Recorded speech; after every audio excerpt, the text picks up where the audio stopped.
Est-ce que vous avez la moindre preuve que ce que vous voyez est véritablement le réel? Pourriez-vous affirmer, démontrer que ce que vous percevez, c'est la réalité?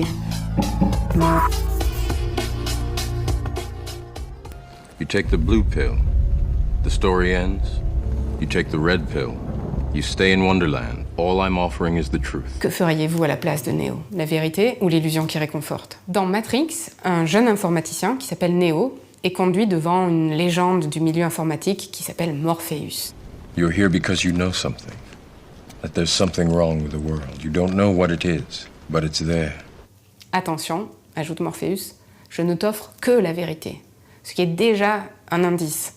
La vérité n'est pas toujours joyeuse. I didn't say it would be easy, Neo. I just said it would be the truth. Stop!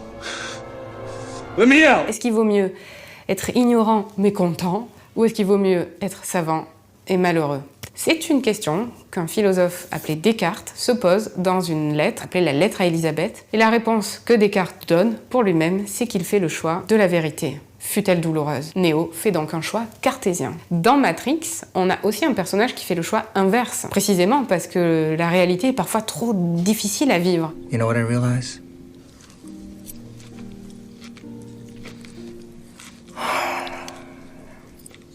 Ignorance is bliss. Mais la véritable question à laquelle nous confronte le film Matrix, ce n'est pas tant celle de savoir s'il faut préférer la vérité ou l'illusion, mais celle de savoir si nous avons accès au réel. The Matrix is everywhere.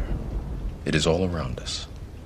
Even now, in this very room. Dans un livre qui s'appelle La République, Platon écrit un mythe qui est devenu célébrissime qu'on appelle l'allégorie de la caverne. Représentez-vous l'humanité comme enchaînée depuis sa naissance dans une caverne souterraine. Ils n'ont jamais vu qu'une paroi au fond de la caverne. Sauf que derrière eux se trouve un feu. Et derrière ce feu, des petits êtres qui portent des statuettes. Ces statuettes projettent donc une ombre sur la paroi. Platon demande, est-ce que les humains, ainsi enchaînés, peuvent se rendre compte que ce qu'ils perçoivent, ça n'est qu'une ombre? Il répond que non, que s'ils n'ont jamais pu tourner le visage, alors nécessairement ils pensent que ce qu'ils voient, c'est le réel. L'un d'entre ces prisonniers se libère. Ce prisonnier qui se libère, c'est Neo, c'est Morpheus. Platon va poser et définir deux concepts. Le premier, c'est l'idée de perception sensible. Platon va appeler sensible tout ce que nous percevons par les sens, donc la vue, l'ouïe, l'odorat, le toucher. Et justement, Platon va nous dire que ces perceptions sensibles ne sont que des illusions, ne sont que des ombres d'une réalité véritable, plus haute,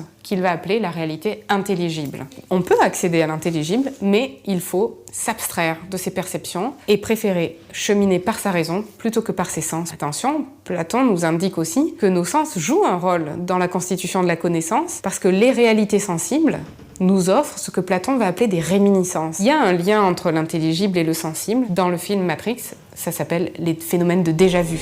Parfois la matrice bug, et du coup, ceux qui sont dans la matrice se rendent compte que quelque chose ne tourne pas rond et qu'on n'est pas là dans le réel véritable. Oh, déjà vu. En résumé, si on tombe sur la vérité, raison réelle ou la perception, on pense à Descartes, la lettre à Élisabeth, à savoir qu'il faut préférer une vérité, fût-elle douloureuse, à une illusion qui réconforte. Et on pense à Platon, dans La République, avec son allégorie de la caverne, et au concept de sensible et d'intelligible.